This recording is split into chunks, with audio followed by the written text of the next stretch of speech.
बेवकूफ़ धोबी। चंद्रापुर नाम का छोटा सा गांव था।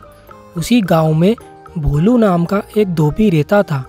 भोलू के परिवार में उसकी पत्नी निर्मला और एक छोटा बेटा था जिसका नाम दीपक था। भोलू उसके पूरे परिवार के साथ उसी गांव में एक छोटी सी झोपड़ी में रहता था। भोलू धोबी बहुत ही अच्छे कपड़े धोता था, इसलिए गांव के कई लोग भोलू को कपड़े धोने के लिए दे दिया करते थे और भोलू को उन कपड़ों को धोने पर जो पैसे मिलते थे उन्हीं पैसों से भोलू अपने पूरे परिवार का गुजारा चलाया करता था। पर भोलू बहुत ही सीधा और सरल स्वभाव का व्यक्ति था, इसलिए गांव के कई लोग भोलू को बड़ी ही आसानी से बेवकूफ़ बना दिया करते थे। भोलू के पास एक गधा था जिस पर वे सभी गंदे कपड़ों को धोने के लिए लाद कर लेकर जाता और नदी के किनारे पर पहुंचने के बाद भोलू सभी गंदे कपड़ों को बहुत ही अच्छे से धोता और फिर जब कुछ समय के बाद सभी कपड़े अच्छे से धुल जाते तो भोलू सभी कपड़ों को अपने गधे पर लाद कर वापस अपने घर की ओर जाने लगता और भोलू घर पहुंचने से पहले ही सभी लोगों के कपड़े उन्हें धोकर वापस कर देता, जिसके बाद भोलू को कुछ पैसे मिल जाते तो भोलू उन्हीं पैसों से अपने घर के खाने का राशन खरीदता और फिर उसे लेकर वे वापस अपने घर की ओर लौट जाता। फिर जब कुछ समय के बाद भोलू खाने का राशन लेकर घर पहुंचता तो उसके बाद उसकी पत्नी निर्मला सभी के लिए भोजन बनाती और फिर भोलू का पूरा परिवार भोजन करने के बाद सो जाता और फिर अगले ही दिन सुबह जल्दी ही भोलू सभी कपड़ों को धोने के लिए अपने गधे पर लाद कर लेकर जाता और फिर जब भोलू उन सभी कपड़ों को अच्छे से धो लेता तो जिन लोगों के होते उन्हें भोलू उनके कपड़े वापस कर देता। इसी तरह से भोलू जैसे तैसे अपने पूरे परिवार का गुजारा चला ही रहा था कि जब एक दिन भोलू सुबह जल्दी ही अपने सभी कपड़ों को धोने के लिए उसके गधे पर लाद कर लेकर जा रहा था, तभी अचानक उसे रास्ते में उसका दोस्त राजेश मिला जो कि उसी गांव में रहता था। इसलिए भोलू को देखकर राजेश भोलू से कहने लगा, अरे भोलू भाई, इतनी सुबह सुबह कहाँ जा रहे हो, वो भी इस गधे के साथ।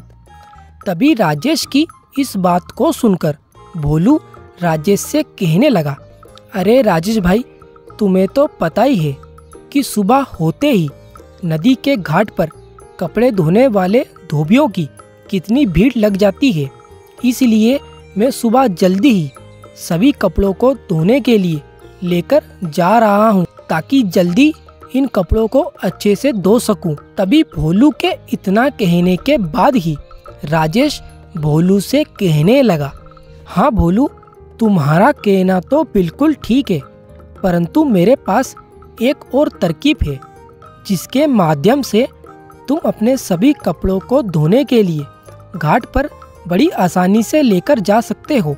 इसके लिए भोलू, तुम एक काम करो, तुम एक और गधा खरीद लो जिस पर तुम बैठकर नदी किनारे जा सकते हो और दूसरे गधे पर तुम अपने सभी कपड़ों को धोने के लिए गधे पर लाद कर लेकर जा सकते हो।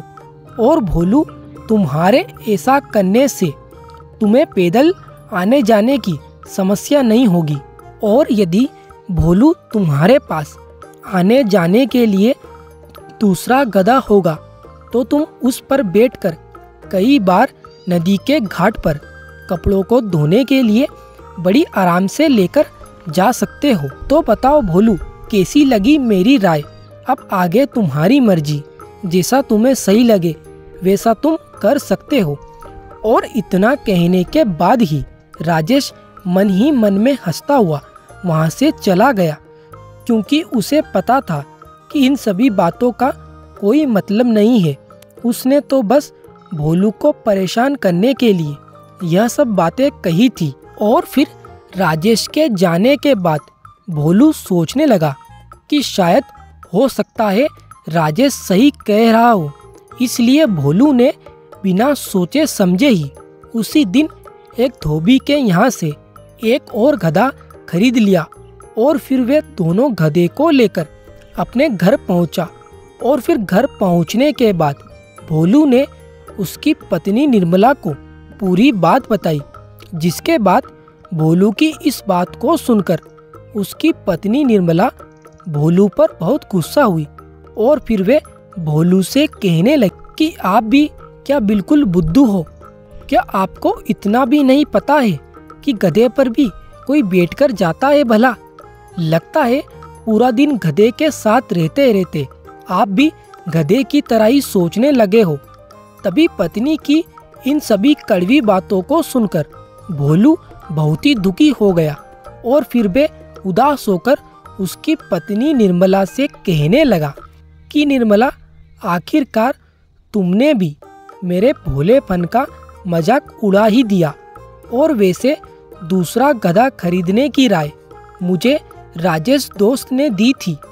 लगता है राजेश ने मुझे परेशान करने के लिए यही सब राय दी होगी, ताकि गांव के लोगों की नज़र में मैं और भी बेवकूफ़ साबित हो जाऊं।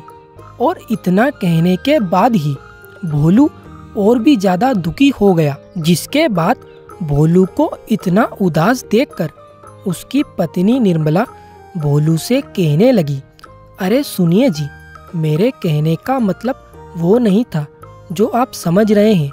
मैं तो बस आपको यह समझाना चाह रही थी कि आप बहुत ही भोले हैं, इसलिए इसी भोलेपन का फ़ायदा गांव के लोग उठाते हैं और आपको बड़ी आसानी से बेवकूफ़ बना दिया करते हैं। इसलिए आप किसी भी व्यक्ति की बातों में मत आया करो, क्योंकि गांव के लोग बस आपको परेशान होता हुआ देखना चाहते हैं। मैं तो बस आपको यह समझाना चाह रही थी। और फिर निर्मला इतना कहने के बाद ही रसोई घर में भोजन बनाने के लिए चली गई, जिसके बाद निर्मला ने कुछ ही समय में भोजन बनाया और फिर निर्मला और भोलू दोनों भोजन करने के बाद सो गए। फिर अगले ही दिन हर रोज की तरह भोलू सभी कपड़ों को धोने के लिए अपने गधे पर लाद कर नदी के किनारे गया।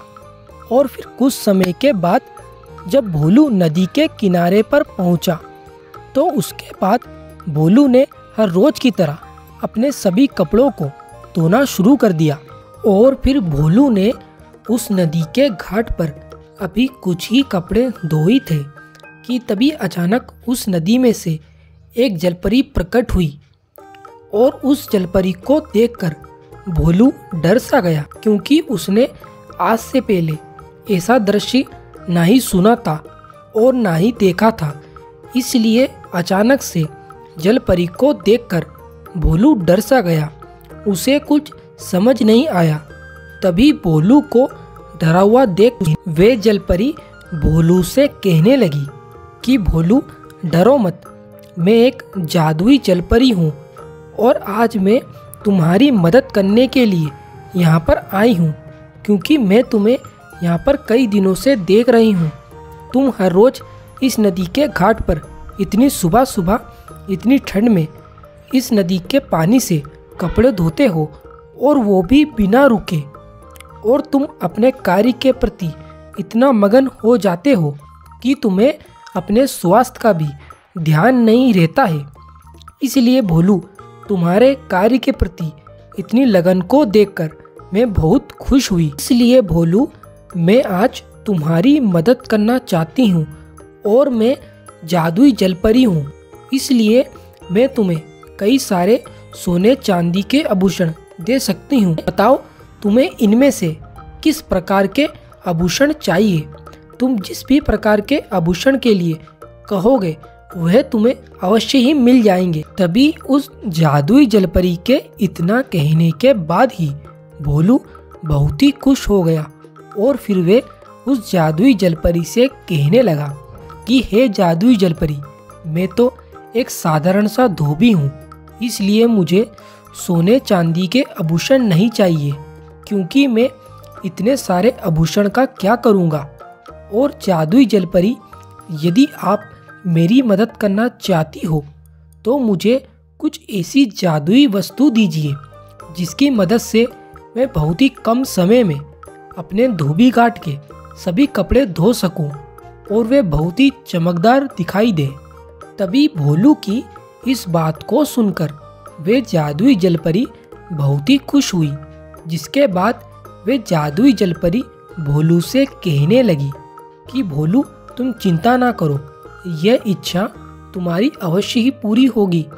और फिर इतना कहने के बाद ही उस जादुई जलपरी ने भोलू को एक जादुई जल से भरा हुआ एक पात्र दे दिया और फिर वे जादुई जलपरी भोलू से कहने लगी कि भोलू ये एक जादुई जल का पात्र है जिसकी मदद से भोलू तुम बड़ी आसानी से अपने धोबी घाट के सभी कपड़े इस जादुई जल के पात्र से बड़ी आसानी से धो सकते हो।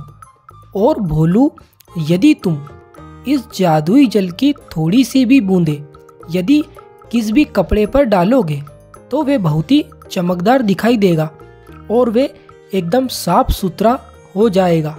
और भोलू ये जादुई जल का पात्र है, इसलिए इस जादुई जल के पात्र में कभी भी जल खत्म नहीं होगा।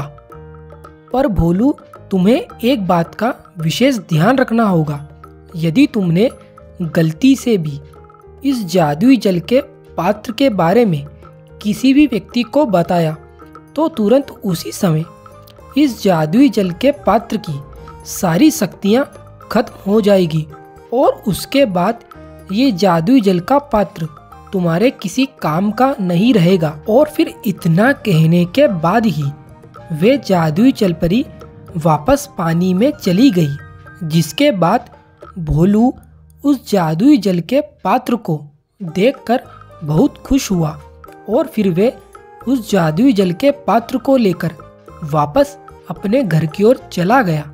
और फिर भोलू ने घर पहुंचने के बाद उसकी पत्नी को पूरी बात बताई, जिसके बाद भोलू की इस बात को सुनकर उसकी पत्नी निर्मला बहुत ही खुश हुई और भोलू ने अगले ही दिन से उस जादुई जल के पात्र से अपने धोबी घाट के सभी कपड़े धोना शुरू कर दिया, जिसके कुछ ही दिनों के बाद अब भोलू का कपड़े धोने का व्यापार बहुत ही अच्छा चलने लगा और वे अब पहले से 2 गुना ज़्यादा पैसे कमाने लगा था।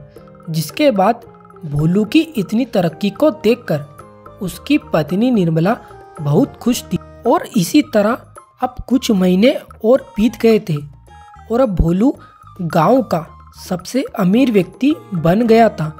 और अब भोलू ने उसी गांव में कपड़ों की धुलाई करने के लिए एक बड़ी सी दुकान खोल ली थी, जिसके बाद अब पूरे गांव में भोलू के ही चर्चे हुआ करते थे। और गांव के जो लोग भोलू को बेवकूफ़ समझते थे वे लोग भी अब भोलू की तारीफ करने लगे थे। जिसके कुछ ही दिनों के बाद अब गांव के सरपंच साहब ने भी भोलू की इतनी तरक्की को देखकर भोलू के लिए एक गांव में सभा का आयोजन करा और उस सभा में गांव के सभी लोग एकत्र हुए।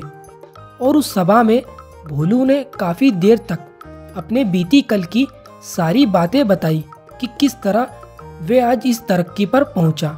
जिसके बाद भोलू के भाषण को सुनकर गांव के सभी लोग बहुत ही खुश हुए और भोलू ने छोटे से गांव का नाम बहुत ही रोशन किया था।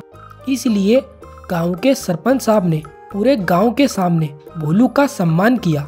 जिसके बाद यह सब देखकर अब भोलू की पत्नी निर्मला और भी ज़्यादा खुश थी। तो इस तरह से एक सीधे साधे भोलू को जादुई जल का पात्र मिल जाने के कारण उसकी पूरी जिंदगी बदल गई।